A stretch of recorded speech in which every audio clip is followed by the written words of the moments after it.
Friends, welcome back to my channel. आज का मौजू हज़रत सुलेमान अलैहिस्सलाम और मलका बिल्कीस का है। यूं तो सभी परिंदे हज़रत सुलेमान अलैहिस्सलाम के ताबिया फरमाते हैं, लेकिन आपका हदहद आपकी फरमाबरदारी और खिदमत गुजारी में बहुत मशहूर है।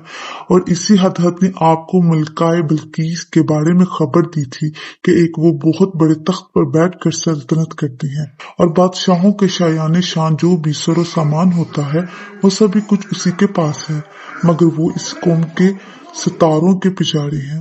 और उस खबर के बाद हज़रत सुलेमान अलैहिस्सलाम ने बल्कि हम जो खत इरसाल फरमाया उसी को यही हदहद ले गया। चनाचा कुरान करीम में इरशाद है कि हज़रत सुलेमान ने हदहद से फरमाया कि तुम मेरा ये खत ले जाओ और उनके पास ये खत डालकर फिर उनसे अलग होकर तुम देखोगे कि वो क्या जवाब देते हैं। चनाचा हदहद खत ले गया और बल्कीस की गोद में इस खत को ऊपर से गिरा दिया। उस वक्त उसने अपने नत का मजमा इकट्ठा किया, फिर खत को पढ़ा और लर्ज उठी और अपने अराकीन से ये कहा कि ऐ सरदारो, मेरी तरफ से एक इज्जत वाला खत डाला गया जो हज़रत सुलेमान अलैहिस्सलाम की तरफ से है, और बेशक वो अल्लाह के नाम से है जो बड़ा मेहरबान निहायत रहमीम है।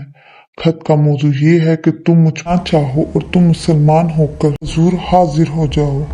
खत सुनकर बिल्कीस ने अपनी सल्तनत के अमीरों और वजीरों से मशवरा किया कि तू इन लोगों से अपनी ताकत और जंगी महारतों का ऐलान और जाहिर करके हज़रत सुलेमान अलैहिस्सलाम से जंग का इरादा जाहिर किया। इस वक्त अक्लमंद बिल्कीस ने अपने अमीरों और वजीरों को समझाया कि जंग मुनासिब नहीं, क्योंकि इसके शहर के इज्जतदार बाशिंदे जलीलो ख्वार हो जाएंगे। इसलिए ये मुनासिब ख्याल करती हूँ कि हदिया तोहफा उनके पास भेज दो और इससे इम्तिहान हो जाएगा कि हज़रत सुलेमान अलैहिस्सलाम सिर्फ बादशाह हैं या अल्लाह के नबी भी हैं।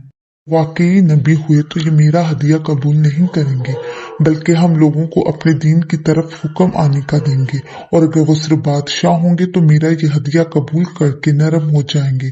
चनाचा बिल्कीस ने 500 गुलाम, 500 लोंडियां, बेहतरीन लिबास, जेवर वगैरह और उन लोगों के साथ 500 और बहुत सारे मशको मनसब एक खत के साथ कासिद के साथ बिछा। हदहद ये सब देखकर रवाना हो गया। सुलेमान अलैहिस्सलाम के दरबार में आकर खबर पहुंचा दी। चनाचा बिल्कीस का कासिद जब चंद दिनों के बाद तमाम सामान लेकर दरबार में हाजिर हुआ तो हज़रत सुलेमान अलैहिस्सलाम ने गज़बनाक होकर कासिद से फरमाया, क्या तुम लोग माल से मेरी मदद करते हो?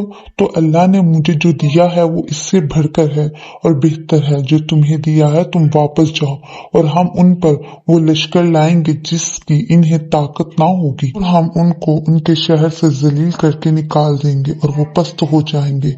चनाचा उसके बाद जब कासिद ने वापस लौटकर बिल्कीस को सारा माजरा सुनाया तो बिल्कीस हज़रत सुलेमान अलैहिस्सलाम के दरबार में हाजिर हो गई।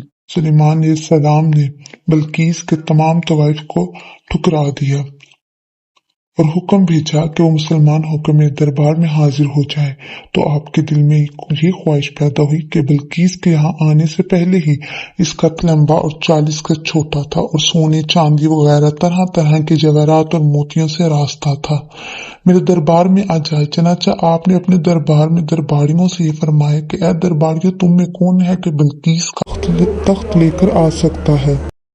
ये सुनकर आपके वजीर आसद बिन खया, जो अस्म अजीम जानते थे, वो एक बार करामत वली थे, इन्होंने हज़रत सुलेमान से अर्ज किया कि जैसा कि कुरान मजीद में है कि इन्होंने कहा जिनके पास किताब का इल्म था उनमें से आपके हजूर में हाजिर कर दूंगा।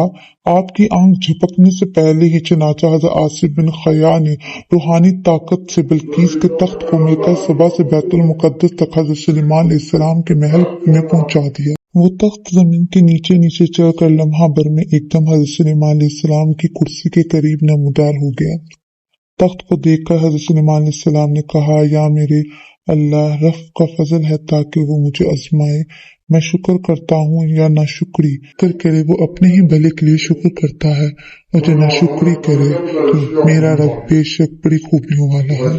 तो हज़रत सुलेमान का दरबार और यहाँ के इजाबात देखकर ملکہ سبا کو یقین آ گیا کہ حضرت سلیمان علیہ السلام خدا کے نبی برحق ہیں اور ان کی سلطنت اللہ کی طرف سے ہے، اور حضرت سلیمان علیہ السلام نے بلقیس کو اپنے دین کی دعوت دی تو اس نے نہایت ہی اخلاق کے ساتھ اسلام قبول کر لیا، اور پھر حضرت سلیمان علیہ السلام نے بلقیس سے شادی کر کے اپنے محل میں رکھ لیا، اور اس سلسلے میں حضرت نے جو کارنامہ انجام دیا وہ بلا شبہ عجائبات عالم میں سے ہے، جو یقیناً حضرت سلیمان علیہ السلام کے معجزات میں سے ایک ہے۔